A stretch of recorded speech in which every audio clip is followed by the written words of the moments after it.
Jai Bajrangi. Welcome back to my Sanatana Dharma YouTube channel. ವೀಕ್ಷಕರೇ, ನಾನಿವತ್ತು ನಿಮ್ಮನ್ನು ತುಂಬ ವಿಶೇಷವಾದಂತಹ ಒಂದು ದೇವಸ್ಥಾನಕ್ಕೆ ಕರ್ಕೊಂಡು ಹೋಗ್ತಾ ಇದ್ದೀನಿ. ಈ ದೇವಸ್ಥಾನದಲ್ಲಿ ವಿಶೇಷ ಏನಪ್ಪ ಅಂತ ನೀವು ಕೇಳಿದರೆ, ಅರಿಶಿನ ಭಂಡಾರವಾಗಿ ಕನ್ವರ್ಟ್ ಆಗುತ್ತೆ, ಅದು ಒಂದು ರಾತ್ರಿಯಲ್ಲಿ. ಅದು ಯಾವ ಥರ ಅಂತೇಳಿ ಮುಂದೆ ಹೇಳ್ತೀನಿ. ಮತ್ತು ನಿಮಗೆ ಇನ್ನೊಂದು ಗೊತ್ತಾ, ಈ ದೇವಸ್ಥಾನ ಬರೋದು ವಿಜಯನಗರ ಡಿಸ್ಟಿಕ್ಕು ಹಡಗಲಿ ತಾಲೂಕು ಮೈಲಾರದಲ್ಲಿ. ಮತ್ತು ಇನ್ನೊಂದು ವಿಶೇಷ ಏನಪ್ಪ ಅಂತಂದರೆ, ಒಂದು ಗಾದೆ ಇದೆ, ಕೊಂಕಣ ಸುತ್ತಿ ಮೈಲಾರಿಗೆ ಬಂದರು ಅಂತೇಳಿ. ಮುಂದೆ ಅದರ ವಿವರಣೆ ಇದೆ.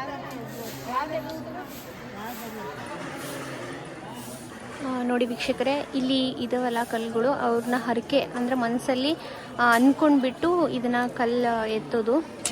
ಆ ದೇವ್ರನ್ನ ಎತ್ತಬೇಕು, ಬೇಗ ಎತ್ತಿದ್ರೆ ಆಗುತ್ತೆ ಅಂಥೇಳಿ, ಲೇಟಾಗಿ ಎತ್ತಿದ್ರೆ ಆಗಲ್ಲ ಅಂತ ಹೇಳಿ. ಸೊ ನಾನು ನಿಮಗೆ ತೋರಿಸ್ತಿದ್ದೀನಲ್ವ, ಯಾವುದಾದ್ರೂ ಎತ್ಬೋದು. ಇದು ಮೈಲಾರಲಿಂಗೇಶ್ವರ ಟೆಂಪಲಲ್ಲಿ ಪಕ್ಕದಲ್ಲೇ ಇರುವಂಥದ್ದು. ಬೇಡ್ಕೊಂಡಿದ್ರ ಕೆಲಸ ಆಕತ್ತೆ ಅಂದ್ರೆ ಹಗುರವಾಗಿ ಹೇಳ್ತಾನೆ. 3 ಸತಿ ಎತ್ಬೇಕು, 4ನೇ ಸತಿಗ ಕೆಲಸ ಆಕತ್ತೆ ಅಂದ್ರೆ ಅಲ್ಲೇ ಕುತ್ಕೊಂಡ್ಬಿಡ, ಗದ್ದಿಗೆ ಆಗೋ ಅನ್ಬೇಕು. ಹೊಟ್ಟೆ ಚಿಕ್ಕದು ಹೇಳಲ್ಲ, ಚಿಕ್ಕದು ಹೇಳಲ್ಲ ಆಗ್ತೈತೆ ಅಂದ್ರೆ ಗದ್ದಿಗೆ ಆಗ್ಬಿಡ್ತಾನ. ಅದು ಆಗ್ತೈತೆ ಮತ್ತೆ ಯಾವಾಗಾದ್ರೂ ಇವತ್ತು ನಾಳೆ ಆಗ್ಲಿಲ್ಲ ಅಂದ್ರೆ ಯಾವಾಗ ಹಾಕೊಟ್ಟು ಮಾತ್ಬಿಟ್ರೆ ಅವಾಗ ಆಕತ್ತೆ ಅಂತಾನೆ ಅದು ಗ್ಯಾರಂಟಿ. ಅಂದ್ರೆ ಇಲ್ಲಿ ಭಕ್ತಾದಿಗಳೆಲ್ಲ ಈ ಭಕ್ತಾದಿಗಳೆಲ್ಲ ಎತ್ತರ್ಬೋದು, ಎತ್ತರ ಬಂದ್ಬಿಟ್ಟು ಯಾವ್ದಾದ್ರು ಎತ್ಬೋದು. ಯಾವ್ದಾದ್ರು ಹೆಸರು ಏನಾದ್ರು ಇದೆಯಾ ಇದಕ್ಕೆಲ್ಲ? ಮೈಲಾರಲಿಂಗೇಶ್ವರ ದುಂಡಿ ಅಂತ. ಮೈಲಾರಲಿಂಗೇಶ್ವರ ದುಂಡಿ ಅಂತ ಹೇಳಿ. ಥ್ಯಾಂಕ್ಸ್ ಅಮ್ಮ. ಯಾವ ಊರಂದ್ರೆ ವೀಕ್ಷಕರೇ, ಇದು ಬಂದ್ಬಿಟ್ಟು ಮೈಲಾರಲಿಂಗೇಶ್ವರ ಮತ್ತು ಅವರ ಪತ್ನಿಯಾದಂತಹ ಪಾರ್ವತಿ ದೇವಿಯ ಪಾದಕೆಗಳು.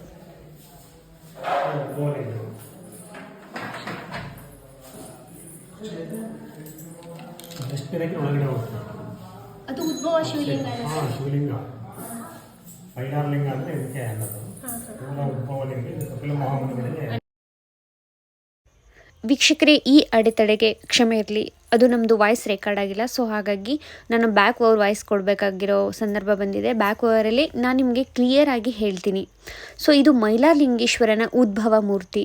ಇದು ಎಷ್ಟು ಆಳ ಇದೆ ಅಂತ ಹೇಳಿ ಇಲ್ಲಿ ಯಾರಿಗೂ ಗೊತ್ತಿಲ್ಲ. ಮತ್ತು ಇಲ್ಲಿ ನೀರು ಹಾಕಿದರೆ ಎಷ್ಟಾದರೂ ಹಾಕ್ರಿ ಹೊರಗಡೆನೇ ಹೋಗಲ್ವಂತೆ, ಒಳಗಡೆನೇ ಹೋಗುತ್ತಂತೆ. ಬಟ್ ಆ ನೀರು ಎಲ್ಲಿ ಹೋಗುತ್ತೆ ಅಂತ ಇಲ್ಲಿವರೆಗೂ ಗೊತ್ತಿಲ್ಲ.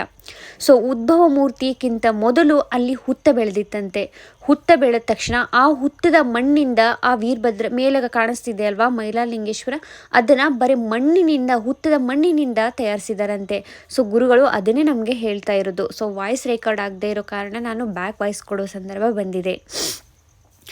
ಇಲ್ಲಿ ಏನಕ್ಕಪ್ಪ ಮೈಲಾರಲಿಂಗೇಶ್ವರ ಇಲ್ಲಿ ಬಂದಿದ್ದಾರೆ ಅಂತ ಹೇಳಿದರೆ, ಮಣಿ ಮತ್ತು ಮಲ್ಲ ಎಂಬ ಅಸುರರು ಬ್ರಹ್ಮದೇವರ ತಪಸ್ಸನ್ನು ಮಾಡಿಬಿಟ್ಟು ಅವರು ಒಂದು ವರವನ್ನು ಬೇಡಿರ್ತಾರೆ. ಆ ವರ ಏನು ಅಂತಂದರೆ ಅವಿನಾಶಿ ಅಂತ ಹೇಳಿ. ಅವಿನಾಶಿ ಅಂದರೆ ನಾವು ಯಾವತ್ತೂ ಕೂಡ ನಾಶ ಆಗಬಾರ್ದು, ನಾವು ಸ್ವತಂತ್ರವಾಗಿ ಇರಬೇಕು, ಅಮರರಾಗಬೇಕು ಅಂತ ಹೇಳಿ ಬ್ರಹ್ಮದೇವರಿಂದ ವರವನ್ನು ಪಡೆದಿರ್ತಾರೆ. ಸೊ ಆ ವರವನ್ನು ದುರುಪಯೋಗ ಪಡಿಸ್ಕೊಂಡು ಅವರು ದೇವಾನುದೇವತೆಗಳಿಗೆ ತೊಂದರೆಯನ್ನುಂಟು ಮಾಡ್ತಾ ಇರ್ತಾರೆ, ಮತ್ತು ಭೂಲೋಕದ ಜನರಿಗೂ ಕೂಡ ತೊಂದರೆಯನ್ನು ಉಂಟು ಮಾಡ್ತಾ ಇರ್ತಾರೆ. ವೀಕ್ಷಕರೇ, ನೀವು ನೋಡ್ತಾ ಇದ್ದೀರಲ್ವಾ, ಈ ಅಸ್ತ್ರಗಳನ್ನು ಮೈಲಾರಲಿಂಗೇಶ್ವರರು ಯೂಸ್ ಮಾಡ್ತಿರುವಂತಹ ಅಸ್ತ್ರಗಳು, ಯೂಸ್ ಮಾಡಿರುವಂತಹದ್ದು.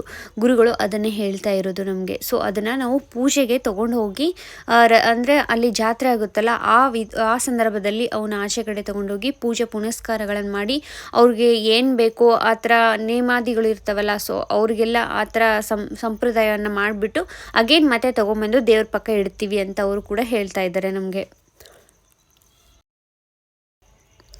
ಮಣಿ ಮತ್ತು ಮಲ್ಲರು ಕೊಡುವಂತಹ ಕಷ್ಟಗಳನ್ನು ಸಹಿಸ್ಕೊಳ್ಳೋಕ್ಕಾಗ್ದೇ ದೇವಾನುದೇವತೆಗಳು ವಿಷ್ಣು, ಮಹೇಶ್ವರ ಮತ್ತು ಬ್ರಹ್ಮದೇವರ ಬಳಿ ಹೋಗಿ ಅವರ ಕಷ್ಟಗಳನ್ನು, ನಿವೇದನೆಗಳನ್ನು ಹೇಳ್ಕೊಳ್ತಾರೆ. ಆಗ್ತಾ ಇಲ್ಲ ದೇವರೇ, ನಮಗೆ ಇವರ ಕಷ್ಟಗಳನ್ನು ತಡ್ಕೊಳಕ್ಕಾಗ್ತಾ ಇಲ್ಲ, ಏನಾದರೂ ಒಂದು ಮಾಡಿ ಅಂತ ಹೇಳಿ ತ್ರಿಮೂರ್ತಿಗಳು ಸೇರಿ ಒಂದು ನಿರ್ಧಾರಕ್ಕೆ ಬರ್ತಾರೆ. ದೇವರ ದೇವ ಮಹಾದೇವರು ಹೇಳ್ತಾರೆ, ನಾನೇ ಸ್ವತಃ ಭೂಲೋಕದಲ್ಲಿ ಇವರ ಸಂಹಾರಕ್ಕಾಗಿ ನಾನು ಜನ್ಮ ತಾಳ್ತೇನೆ ಅಂತ ಹೇಳಿ. ಆಗ ಬರೋದೇ ಶ್ರೀ ಮೈಲಾರಲಿಂಗೇಶ್ವರ. ಹೌದು, ಸ್ವತಃ ಲಿಂಗೇಶ್ವರರು, ಮೈಲಾರಲಿಂಗೇಶ್ವರರು ಪರಬ್ರಹ್ಮ ಜ್ಯೋತಿ ಪರಮೇಶ್ವರನ ರೂಪವನ್ನು ಧರಿಸಿ ಮನುಷ್ಯ ಜನ್ಮಕ್ಕೆ ಅವರು ಜನ್ಮ ತಾಳ್ತಾರೆ. ಮಲ್ಲ ಮತ್ತು ಮಣಿಯರ ಸಂಹಾರವನ್ನು ಮಾಡ್ತಾರೆ. ನಾನು ನಿಮಗೆ ಸ್ಟಾರ್ಟಿಂಗ್ ಒಂದು ಹೇಳಿದ್ದೆ, ಏನಪ್ಪ ಅಂದರೆ ಇಲ್ಲಿ ಭಂಡಾರ ಹೇಗೆ ತಯಾರಾಗುತ್ತೆ ಅಂತ ಹೇಳಿ.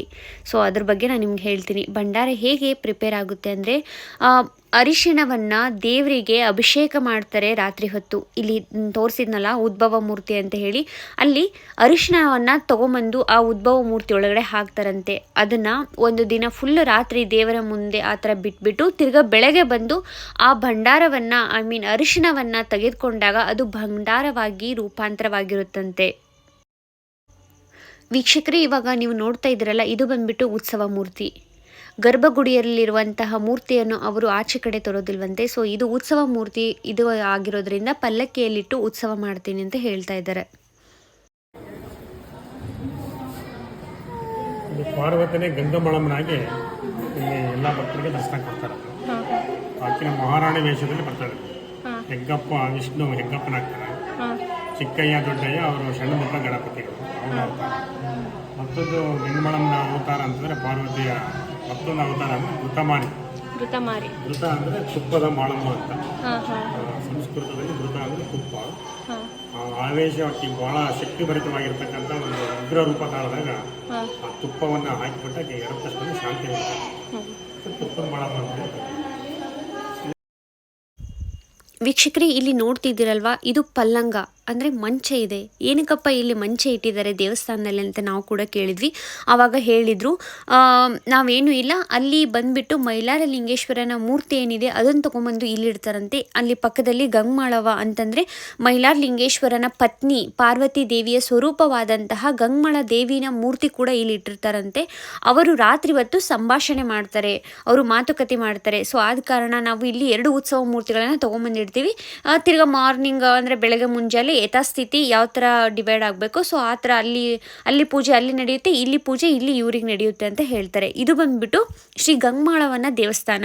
ಅಂದರೆ ಅದೇ ಹೇಳಿದ್ನಲ್ಲ, ಮೈಲಾರ ಲಿಂಗೇಶ್ವರನ ಪತ್ನಿ ಆದಂತಹ ದೇವಸ್ಥಾನ. ಇದು ಉದ್ಭವ ಮೂರ್ತಿ ಅಲ್ಲ, ಸೊ ಅವರೇ ಸ್ಥಾಪನೆ ಮಾಡಿರುವಂತಹ ಮೂರ್ತಿ.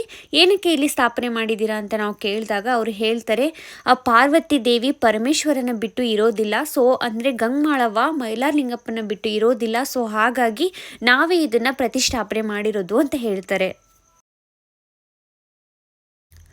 ವೀಕ್ಷಕರೇ, ಮೈಲಾರ ಲಿಂಗೇಶ್ವರನ ದೇವಸ್ಥಾನಗಳು ನಮ್ಮ ದೇಶದಲ್ಲಿ ಎಷ್ಟಿದ್ದಾವೆ ಅಂತಂದರೆ 10,000 ಇದಾವಂತೆ. 10,000ದಲ್ಲಿ ಮೇನ್ ಆಗಿರೋದು ಅಂದರೆ ಮಹಾರಾಷ್ಟ್ರದಲ್ಲಿರೋ ಖಂಡೋಬಾ ಅಂತ ದೇವಸ್ಥಾನ. ಖಂಡೋಬಾ ಅಂತ ಏನಕ್ಕಪ್ಪ ಬಂತು ಅಂತಂದರೆ, ಖಂಡೋ ಅಂದರೆ ಖಡ್ಗ ಅಂತ ಹೇಳಿ.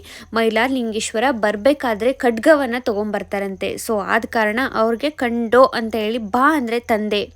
ಸೊ ಇದೆ ಮರಾಠಿಯಲ್ಲಿರುವ ಭಾಷೆ ಖಂಡೋಬಾ ಅಂತ ಹೇಳಿಬಿಟ್ಟು. ಮಹಾರಾಷ್ಟ್ರದಲ್ಲಿ ಇವಾಗೂ ಕೂಡ ಭಂಡಾರದ ಒಡೆಯನ ಪೂಜೆ ಮಾಡ್ತಾರೆ. ಅದೇ ರೀತಿ ಕೇರಳದಲ್ಲಿ, ಆಂಧ್ರದಲ್ಲಿ ಮತ್ತು ಕರ್ನಾಟಕದಲ್ಲಿದ್ದಾವೆ. ಮೈಲಾರ ಎಂಬ ಊರು ಮೈನಾರ ಎಂಬ ಹಳೆಯ ಹೆಸರಿನಿಂದ ಫಸ್ಟು ಪ್ರಸಿದ್ಧಿಯಾಗಿತ್ತು. ಮೈಲಾರ ಲಿಂಗೇಶ್ವರರು ಬಂದು ಅವರ ಮಣಿ ಮತ್ತು ಮಲ್ಲನ ಸಂಹಾರ ಮಾಡಿದಾಗ ಮೈಲಾರ ಲಿಂಗೇಶ್ವರನ ಊರು ಅಂತ ಹೇಳಿ ಪ್ರಸಿದ್ಧವಾಗಿದೆ. ಇದು ತ್ರೇತಾಯುಗದ ಕಾಲದಲ್ಲಿ ನಡೆದಿರುವಂತಹ ಇತಿಹಾಸ. ಗುರುಗಳು ಆವಾಗಲೇ ಹೇಳ್ದಂಗೆ ಗಂಗಮಾಳವನ್ನು ತುಪ್ಪದ ಮಾಳವ ಅಂತ ಕೂಡ ಕರೀತಾರೆ. ಸೊ ಏನಕ್ಕಪ್ಪ ಕರೀತಾರೆ ಅಂತ ಹೇಳಿದರೆ, ಮಣಿ ಮತ್ತು ಮಲ್ಲನ ಸಂಹಾರ ಮಾಡಬೇಕಾದ್ರೆ ಮೈಲಾರ ಲಿಂಗೇಶ್ವರರು ಯುದ್ಧ ಮಾಡ್ತಾ ಇರಬೇಕಾದ್ರೆ ಮಣಿ ಮತ್ತು ಮಲ್ಲರ ಮತ್ತು ಅವರ ಸೈನಿಕರ ರಕ್ತ ಕೂಡ ಕೆಳಗಡೆ ಬೀಳದ ಹಾಗೆ ಪಾರ್ವತಿ ದೇವಿಯು ಅಂದರೆ ಗಂಗಮಾಳವ ಅವರ ನಾಲಿಗೆಯನ್ನು ಚಾಚಿರ್ತಾರಂತೆ. ನಾಲಿಗೆ ಮೇಲೆ ಯುದ್ಧ ನಡೀತಾ ಇರುತ್ತಂತೆ. ಆವಾಗ ಗಂಗಮಾಳವ ಉಗ್ರ ರೂಪಿಯಾಗಿ ತಾಳ್ತಾಳಂತೆ.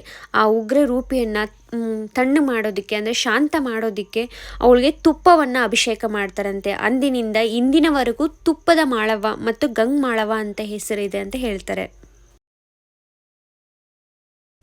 7 ಕೋಟಿಗೋ ಚಂಗ್ಮಲೋ.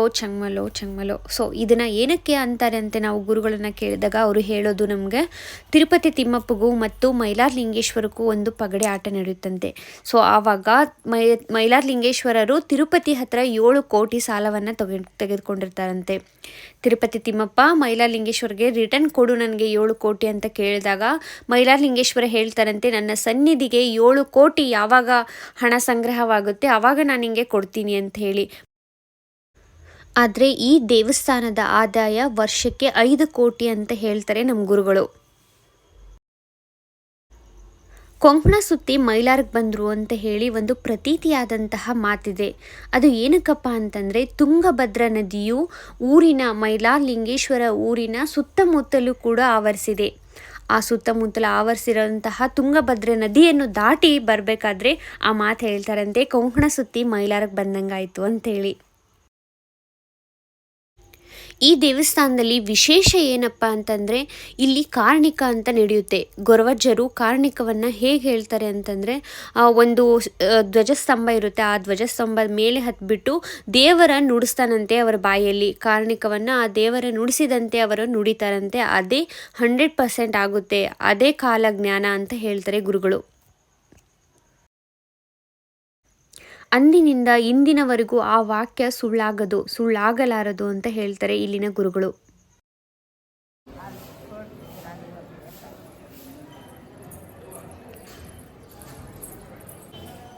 ಅದೇ ಹೇಳಿದ್ರಲ್ಲ, ಸರ್ಪಣಿ ಕಟ್ಟಿಬಿಟ್ಟು ಕಬ್ಬಣದಿಂದ ಹೊಡೆಯೋದು ಅಂಥೇಳಿ, ಅದು ಇಲ್ಲೇ ಆಗುತ್ತೆ. ಮತ್ತು ಇದ್ರ ಮೇಲ್ಗಡೆ ಹತ್ಬಿಟ್ಟು ಏನು ಕಾರ್ಣಿಕ ಹಾಕ್ತಾರೆ, ಬಟ್ ಪರ್ಟಿಕ್ಯುಲರಾಗಿ ನಂಗೆ ಗೊತ್ತಿಲ್ಲ ಇದ್ರ ಮೇಲೆ ಅಂತ. ಬಟ್ ಈ ಥರದೇ ಇರುತ್ತೆ ಕಂಬ. ಐ ಥಿಂಕ್ ಅಲ್ಲಿ ಅದು ಅಂದ್ಕೊತೀನಿ ನಾನು. ಹತ್ಬಿಟ್ಟು ಮೇಲೆ ಎತ್ತಿ ಕೆಳಗಡೆ ಬಿದ್ದುಬಿಡ್ತಾರೆ ಅವರು. ಬಿದ್ದ ತಕ್ಷಣ ಕಾರ್ಣಿಕ ಹೇಳ್ತಾರೆ, ಅವ್ರು ಹೇಳಿದ್ರಲ್ಲ ಆ ಟೈಪ್ ಕಾರ್ಣಿಕ ಹೇಳ್ತಾರೆ. ಇದು ನೋಡಿ, ಸರ್ಪಳಿ ಕಟ್ಬಿಟ್ಟು ಹರಿಯುವಂತಹ ಪ್ಲೇಸ್.